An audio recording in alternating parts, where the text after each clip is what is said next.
ஹாய்ங்க. Tuesday night இன்றைக்கி என்ன சமையல் பார்த்தீங்கன்னா, காலையில் வச்சு சாப்பாடு இருந்துச்சு. அதே நைட்டுக்கு சிக்கன் ரைஸ் மாதிரி செஞ்சு கொடுக்கணும் மித்த குட்டிக்கு. ஸோ கடையில் வர சிக்கன் இதில் அதுக்கு தான் எங்கள் மாமியார் வந்துட்டு க்ளீன் பண்ணிட்டு இருந்தாங்க. அதுக்கப்புறம் வாங்கிட்டு வந்து செஞ்சு தரணும். இன்றைக்கி அவர் வீட்டுக்கு வர மாட்டார், எமர்ஜென்சி வேலை. இன்றைக்கி ஒரு நாள் தங்கிட்டு நாளைக்கு தான் வருவார். ஸோ இன்றைக்கி எப்பயும் போல் எங்கள் மாமியார் தான் வந்து இங்கே தூங்கிட்டு போவாங்க.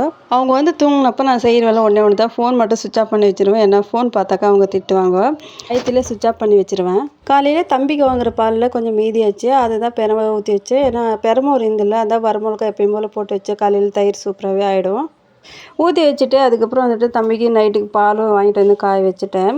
பால் வந்துட்டு ஒவ்வொரு நேரம் சீக்கிரமாக வந்துடுவாங்க, ஒவ்வொரு நேரம் ரொம்ப லேட் ஆகிடும். ஈவினிங் போல் பாத்திரமெல்லாம் கழுவி கமுத்தி வச்சுருந்தேன். அதை தான் எடுத்து ஒவ்வொன்றா எடுத்து வச்சுட்டு இருந்தேன். ஏன்னா தம்பி வேறு அழுதுகிட்டே இருந்தான், யாருக்கிட்டையும் போகவே மாட்டேன்றான். அதனால் அவனை தூக்கி வச்சுட்டு எல்லா வேலையும் செஞ்சுட்டு இருந்தேன்.